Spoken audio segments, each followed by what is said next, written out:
दोस्तों और साथियों, मुंबई में 11 जुलाई 2006 को सीरियल बम ब्लास्ट हुआ था। मुंबई के कई स्टेशनों पर बम ब्लास्ट हुआ, जिसमें 189 लोग हर जात मजहब के मारे गए, करोड़ों रुपए का नुकसान हुआ। इस केस की इंक्वायरी क्राइम ब्रांच और साथ साथ एटीएस को सौंपी गई। क्राइम ब्रांच ने अलग मुजरिमों की निशानदेही किया और एटीएस ने अलग लोगों को उसमें बताया। क्राइम ब्रांच की जो जांच थी उसकी चार्जशीट को रोककर एटीएस की चार्जशीट पर मुकदमा चला। 13 लोग उसमें गिरफ्तार हुए। 9 साल के बाद एक आदमी बेगुनाह छूटा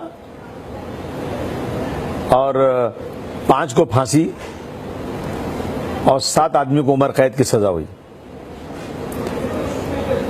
इनके वकीलों से मिलने के बाद, जो एक वाहिद साहब जो छूट कर आए हैं उनसे मिलने के बाद और इस केस की पूरी कार्रवाई देखने के बाद ये पक्का हो गया कि एटीएस ने जिन लोगों को गिरफ्तार करके सजा दिलवाई है ये बिल्कुल बेकसूर हैं। बम ब्लास्ट किसी और ने किया है और गिरफ्तार करके सजा किसी और को दी गई है। इन जिन्हें सजा हुई है, जो 13 लोग पकड़े गए, इन्हें नंगा करके इनकी शर्मगाहों पर करंट लगाया गया। इन्हें रात को लॉकअप से निकालकर वर्ली में गटर के पास ले जाकर कहा कि तुम भागो, तुम्हें शूट कर देंगे और कह देंगे कि तुम भाग रहे थे, मार दिए गए, नहीं तो हमने जो स्क्रिप्ट तैयार किया, हमने जो लिखा उस पर साइन करो। यानी जबरदस्ती एक तहरीर तैयार करके कहा गया कि तुम इस पे साइन करो जिसमें लिखा हुआ है कि हाँ हमने ब्लास्ट किया। या उनके जो टेलीफोन्स के रिकॉर्ड थे,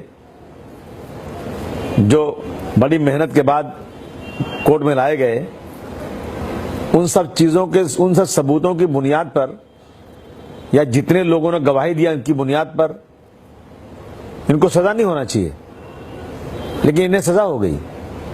बेगुनाहों को सजा और फांसी की सजा। मैं आपसे गुजारिश कर रहा हूं कि आप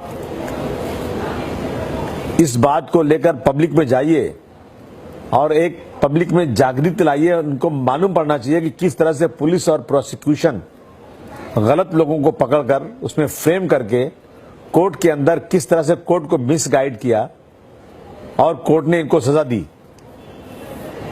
हम लोग इंशाअल्लाह पूरी कोशिश करेंगे हाई कोर्ट में अपील करके अच्छे से अच्छा वकील रखकर, और हमें पूरी उम्मीद भी है कि इंशाअल्लाह हाई कोर्ट से वो लोग जरूर बरी हो जाएंगे।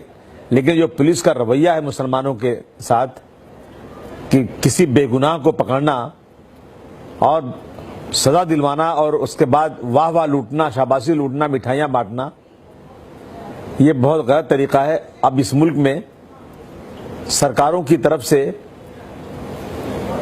तो मुसलमानों के साथ ज्यादती हो ही रही थी, उन्हें इंसाफ नहीं मिल रहा था। एक उम्मीद थी जुडिशरी से, अब पुलिस और प्रोसिक्यूशन मिलकर जुडिशरी को भी मिसगाइड करके मुसलमानों का एतबार जुडिशरी से भी खत्म कराने में लगे हुए हैं। हम सबको ये लड़ाई लड़ना है। आप मेरी इस बात को आम पब्लिक तक पहुंचाने की कोशिश कीजिए।